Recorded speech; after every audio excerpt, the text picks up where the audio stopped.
월요일 새벽에 오신 우리 성도님들을 주의 이름으로 축복합니다. 우리 서로 인사하실까요? 반갑습니다. 사사시대는 한마디로 왕이 없으므로 사람마다 자기 소견에 옳은 대로 행하였더라. 이것이 사사기를 대표하는 말입니다. 자기 소견에 옳은 대로 행하였다라는 말은 내 마음대로 행했다, 그런 말씀입니다. 하나님의 말씀을 따른 삶이 아니라 내 마음대로 행했다. 내 마음대로 행했다는 말은 곧 죄를 말합니다. 영적인 어둠의 시대라, 이렇게 사사기를 정의할 수가 있는데, 하나님의 말씀을 가르치는 영적인 지도자가 없었던 암흑기였습니다. 오늘 본문에는 이제 단 자손, 단 지파와 미가라고 하는 사람의 이야기가 결론이 나오는데, 에브라임 산지의 미가라고 하는 사람이 은으로 신상을 하나 만들었습니다. 그리고 그 우상을 만들어서 자기 신당에 두고 마침 떠돌아다니는 레위인 사람 한 사람을 자기 가정의 제사장으로 삼았습니다. 그래서 이제는 우리 가정의 제사장이 있으니까 하나님 우리에게 복을 주시겠지. 이것도 자기 소견에 옳은 대로 행한 것이죠. 은으로 우상을 만들어 놓고 그 신상에 또 이렇게 제사 드리면서 레위인이 왔다고 이제 우리 집에 복을 주시겠지. 이것이 미가의 생각이었습니다. 근데 오늘 본문에 보면 이 미가 이 한 사람, 본래는 무자격자죠. 근데 생계 필요 때문에 미가의 집에 도착했고 그 집에 제사장 역할을 한 것입니다. 근데 오늘 본문에 보니까 이제는 미가 한 사람이 아니라 12지파 중에 한 지파인 단 지파가 나타나서 이 미가 집에 있는 개인 가정 제사장 레인을 더 좋은 조건을 제시해서 한 지파의 제사장으로 삼겠다고 그렇게 했습니다. 그러니까 미가의 신상, 우상,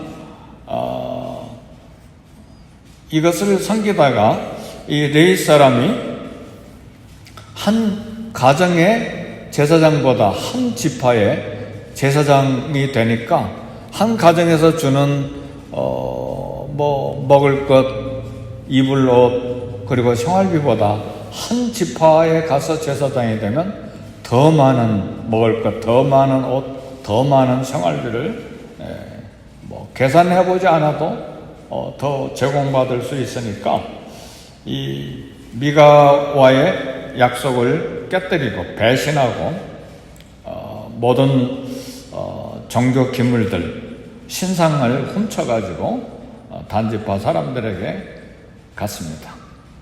이것이 이제 오늘 내용의 이제 전체인데, 한 가정 미가 집에 우상 숭배자로 있다가 이제는 한 지파 전체를 우상 숭배하게 만드는 사람이 됐습니다. 근데 오늘 본문에 18장 30절에 보면 한 소년 레위 사람이었는데, 이 한 소년 레위 사람의 정체가 여기 30절에 드러납니다. 단 자손이 자기들을 위하여 그 새긴 신상을 세웠고 모세의 손자요 게르솜의 아들인 요나단이라. 이게 정체가 드러났어요. 레위 사람이 모세의 손자였다는 사실이죠. 네. 위대한 하나님의 사람 모세, 출애굽의 영웅이고, 그리고 시내산에서 하나님의 십계명을 받고 율법을 전했던 위대한 민족의 지도자, 그런 모세 가문의 한 타락한 손자 요나단이 우상 숭배에 한 지파의 우상 숭배에 참 두목이 됐다는 말입니다. 우선 이 사람은 미가의 신상을 도둑질한 사람이고 갈 데 없어 떠돌아다니는 이 사람을 미가가 먹여주고 재워주고 또 옷을 주고 그리고 생활비를 준 모든 것을 배신하고 이것을 가지고 단지파로 옮겨갔습니다. 그러니까 양심이 없는 사람이죠. 잔머리 지수가 높은 사람입니다. 한마디로 말하면 기회주의자라 이렇게 말할 수 있습니다. 미가 한 집에서 모든 생활비를 받다가 이제 더 큰 지파로 작은 직장에서 더 큰 직장으로 옮기되 우상 숭배자 제사장으로서 이렇게 성공한 것처럼 보입니다. 규모가 커졌으니까 아마 요나단은 단지파의 제사장이 돼서 일생 동안 성공한 성직자로 대접을 받았겠죠. 그렇죠. 월급도 훨씬 더 많았을 것이고. 그러나 오늘 우리가 생각할 것은 성공이 결코 의롭다는 것과 같지 않다는 말이죠. 성공이 결코 축복과 같다는 것은 아니라는 사실이죠. 외모에서 볼 때는 더 많아졌으니까 축복이다. 그러나 그 속에는 깊은 부패가 있다는 말이죠. 주인을 배신한 것이 있었고 주인의 것을 도둑질한 것이 있었고 한 가정의 우상숭배자가 이제는 한 지파의 우상숭배에 두목이 됐기 때문에 겉으로는 화려했지만 실제 들여다보면 결코 그 성공이 축복이 아니라는 사실이죠. 사랑하는 성도 여러분, 외모 가지고 우리는 판단해서는 안 됩니다. 사람은 외모를 보지만 하나님은 중심을 보십니다. 레위인임에도 불구하고 모세의 손자임에도 불구하고 우상 숭배자로 평생을 살아버렸죠. 사사기 저자는 세상에서 성공하는 것과 하나님이 인정하시는 것은 철저히 다르다는 것을 오늘 본문에서 우리에게 가르쳐 줍니다. 사랑하는 성도 여러분, 하나님이 인정하시는 삶이 되시기를 주의 이름으로 축복합니다. 아무리 세상에서 인정해주고 아무리 동창회에서 인정해주고 아무리 신문에 이름이 난다 할지라도 하나님이 인정해 주시느냐가 결정적으로 우리에게 중요합니다. 이 모세의 손자 요나단은 하나님의 얼굴에 먹칠을 하면서 평생 살았던 사람입니다. 우리가 얻을 교훈은 그거예요. 모세의 손자 요나단 훌륭한 가문, 조상을 가지고 있었지만 타락한 자로 떨어졌다는 사실이죠. 사람은 누구나 천사와 같았던 사람도 아무리 2대, 3대, 4대, 5대 성직자의 가정의 자손이라 할지라도 타락해서 마귀와 같이 변할 수 있다는 사실이죠. 그것이 이 모세의 손자 요나단이 우리에게 가르쳐주는 교훈입니다. 그래서 우리는 늘 경계해야만 합니다. 오늘 본문에 중요한 이야기를 하나 했어요. 31절 보니까 하나님의 집이 실로에 있을 동안에 하나님의 성소가 이미 법궤와 함께 실로에 있는데 왜 단지파가 정복한 라이스에 또 다른 성소를 만들었냐 그 말이죠. 그리고 거기에다가 은으로 만든 우상을 세워놓고 거기에서 제사장이 되느냐 그 말이죠. 사사기가 이야기하고자 하는 것은 미가가 만든 바 새긴 우상이 단 자손에게 있었더라. 이것은 타락한 역사가 이스라엘 지파 속에 이미 시작이 됐다는 것을 말합니다. 단지파는 결국 훗날 남유다와 북이스라엘이 나눠질 때 이 단지파가 사는 그곳에 금송아지 우상을 섬기는 대표적인 장소가 된 거예요. 베델에 금송아지 하나, 단에 금송아지 하나, 이렇게 두 곳에 북이스라엘이 섬기는데 대표적인 장소가 된 것입니다. 참 마음이 답답하죠. 그런데 사랑하는 성도 여러분, 사사기를 읽어보면 계속해서 우울하고 또 이렇게 흥미진진하고 그러는데, 사사기가 우리에게 우울함을 보여주는 건 사실인데 한 가지 우리에게 가르쳐주는 아주 중요한 그런 교훈이 있는데, 우리에게 참 구원자가 필요하다는 것을 가르쳐줍니다. 참 목자가 필요하다는 것을 가르쳐줘요. 그리고 바른 성직자, 바른 교역자, 바른 신앙 지도자가 필요하다는 것을 가르쳐줘요.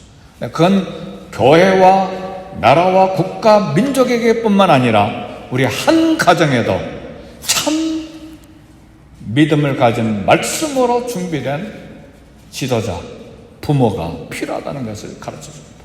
가정, 그리고 교회, 사회, 한 국가, 참 구원자, 참 믿음의 사람이 필요하다는 것을 가르쳐줍니다. 그래서 사사기는 결국은 우리에게 필요한 분은 예수님이다. 예수님 참 구원자가 우리에게 필요하다는 것을 이제 가르쳐 줍니다. 자기 소견에 옳은 대로 행하였더라. 그 말은 쉽게 말하면 내 마음대로 행했다는 것을 말해요. 내 마음대로 행했다는 것은 곧 바로 죄를 말합니다. 그래서 사사기 전체가 죄로 덮여 있는 것입니다. 내 마음대로 행할 때 실패의 삶이요, 죄의 삶이 되는 것입니다. 그래서 우리는 끊임없이 구약에서는 신명기에서 말씀한 대로 하나님의 말씀을 들어갈 때나 나갈 때나 앉아있을 때나 누워있을 때나 끊임없이 하나님의 말씀을 가르치라. 쉐마 이스라엘아 들으라. 여호와는 하나님이시니 이 말씀을 끊임없이 가르쳐라. 자녀들에게 미간에 이마에다도 붙이고 문간에다도 붙이고 어디든 붙여서 가르쳐라. 그리고 신약에서는 우리의 사도이시며 대제사장이신 예수 그리스도를 깊이 생각해라. 예수님을 바라봐라. 믿음의 주요 온전케 하시는 님 예수를 바라봐라. 그러니까 그리스도께서 하신 말씀을 끊임없이 듣고 배우고 묵상하고 따라야 된다는 것을 우리에게 가르쳐 줍니다. 사사기의 영적 암흑에서 어떻게 하면 개인도 사회도 국가도 바른 신앙을 가질 수 있을까? 성경은 반복해서 말합니다. 복 있는 사람은 악인의 꾀를 좇지 아니하며 죄인의 길에 서지 아니하고 오만한 자의 자리에 앉지 아니하고 그 율법을 즐거워하여 주야로 묵상하는 자로다. 이 사람이 복이 있다. 시절을 쫓아 과실을 맺는다. 그런 복이 있다는 것. 시냇가에 심은 나무와 같아서 그 잎사귀가 마르지 아니하고 시절에 따라 열매를 맺는다. 그리고 그 형사가 다 형통하다. 하나님 말씀을 따라 그 말씀을 즐거워해서 계속해서 묵상하고 계속 말씀을 따라 사는 사람의 가정에, 그 인생에, 그 삶에 하나님의 넘치는 복이 마르지 않고 계속된다는 것을 우리에게 가르쳐 줍니다. 사랑하는 성도 여러분, 우리는 배우는 자로 끊임없이 말씀을 사모해야 합니다. 그래야 현재와 미래가 밝습니다. 어둠에서 밝은 세상을 만들어 나가는 크리스천이 될 수가 있습니다. 우리 가정도 마찬가지고 교회도 마찬가지고 한 국가도 마찬가지입니다. 오늘 또 말씀을 따라 살기를 결단하고 말씀을 사모하고, 성경은 끊임없이 하나님의 말씀이 천천 금은보다 승하다, 송이꿀보다 더 달다. 그리고 그 말씀이 내 발의 등이요 내 길의 빛이라 그렇게 말씀하셨습니다.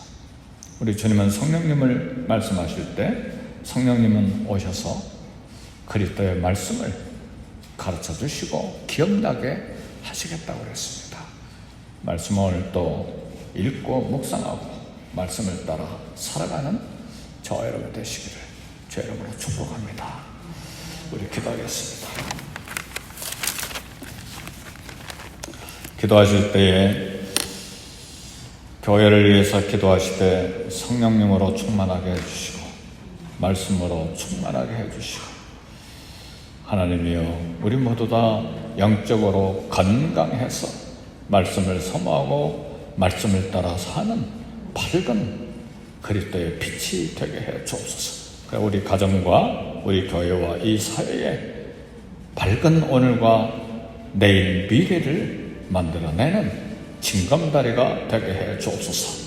우리 다 같이 기도하시되 교회를 위해서 기도하고 또 우리 선데이스쿨과 다음 세대를 위해서 기도하고 KM과 EM의 또 사역자들을 청빙하고 있는데 위해서 기도해 주시고 그리고 우리 가정과 자녀와 우리 직장을 위해서 함께 기도하십시다.